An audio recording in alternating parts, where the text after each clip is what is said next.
Welcome back to my channel Saraswati Classes Belagavi. I am your Professor S.B. Nagaraj, trainer of Spoken English, English Grammar and Personality Development.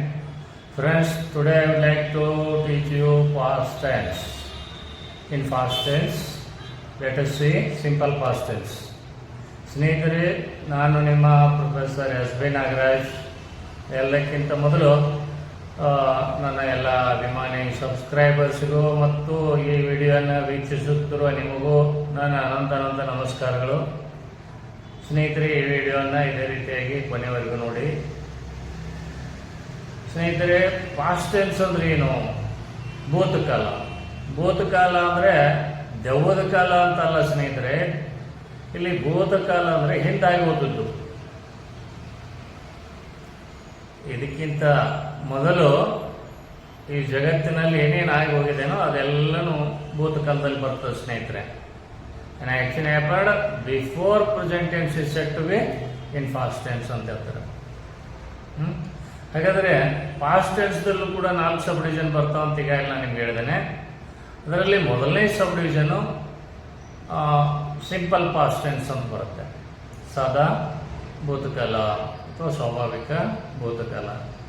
ಹಂಗಂದ್ರೆ ಏನಪ್ಪ ಅಂದರೆ ಭೂತಕಾಲದಲ್ಲಿ ಒಂದು ಕ್ರಿಯೆ ನಡೆದೋಗಿತ್ತು. ಯಾವಾಗೋ ಭೂತಕಾಲದಲ್ಲಿ ಒಂದು ಕ್ರಿಯೆ ನಡೆದೋಗಿದೆ. ಹಾಗಾದರೆ ಇಲ್ಲಿ ನಿಮಗೆ ಯಾವ ಕ್ರಿಯಾಪದವನ್ನು ಬಳಸಬೇಕಾಗಿದೆನೋ ಅದರ ಎರಡನೇ ರೂಪ ಅಂದರೆ ಸೆಕೆಂಡ್ ಫಾರ್ಮ್ V2 ಅಂತ ಹೇಳ್ತೀವಲ್ಲ ಅದನ್ನು ಉಪಯೋಗಿಸ್ಬೇಕು.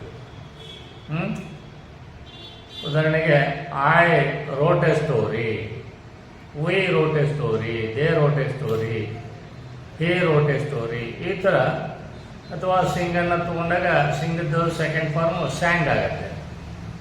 I sang, we sang, you sang, he sang, they sang, ಈ ಥರ ವರ್ಗದ್ದು ಸೆಕೆಂಡ್ ಫಾರ್ಮನ್ನು ಉಪಯೋಗ ಮಾಡಬೇಕು ಸ್ನೇಹಿತರೆ. ಇದು ಪಾಸಿಟಿವ್ನಲ್ಲಿ, ಅಫರ್ಮೇಟಿವ್ನಲ್ಲಿ. ಒಂದು ವೇಳೆ ನಿಮಗೆ ನೆಗೆಟಿವ್ ಅಥವಾ ಇಂಟ್ರಾಗೇಟಿವ್ನಲ್ಲಿ ಮಾತಾಡಬೇಕಾದಾಗ ಇಲ್ಲಿ ಡಿಡ್ಡನ್ನು ಬಳಸಬೇಕು ಸ್ನೇಹಿತರೆ. ಡಿಡ್,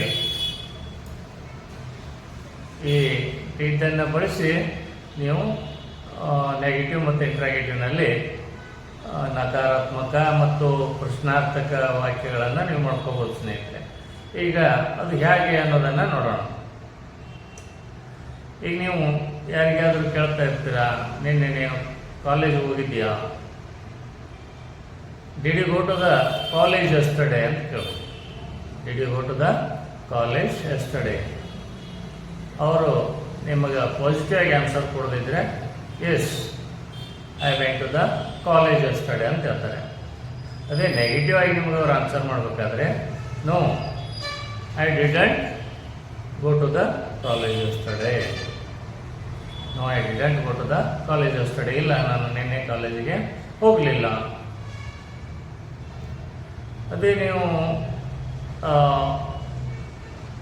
ಹಿ ಅಥವಾ ಸಿ ಅಥವಾ ಇಟ್ ಜೊತೆಗೆ ಇವುಗಳನ್ನು ಬಳಸೋದಾದರೆ ಹೇಗೆ ಬಳಸಬೇಕು?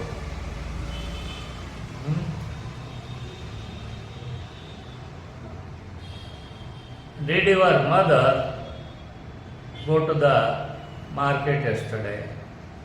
ನಿಮ್ಮ ತಾಯಿಯವರು ನಿನ್ನೆ ಮಾರ್ಕೆಟಿಗೆ ಹೋಗಿದ್ರಾ? ಇಲ್ಲಿ ನಿಮ್ಮ ಆನ್ಸರು ಪಾಸಿಟಿವ್ ಆಗಿದ್ದರೆ yes my mother went to the market yesterday. ಹೌದು, ನಿನ್ನೆ ನನ್ನ ತಾಯಿಯವರು ಮಾರ್ಕೆಟ್ಗೆ ಹೋಗಿದ್ರು. ಇಲ್ಲ, ನಿಮ್ಮ ಆನ್ಸರು ನೆಗೆಟಿವ್ ಆಗಿದ್ದರೆ no my mother didn't go to the market yesterday. ಇಲ್ಲ, ನನ್ನ ತಾಯಿಯವರು ನಿನ್ನೆ ಮಾರ್ಕೆಟಿಗೆ ಹೋಗಿರಲಿಲ್ಲ.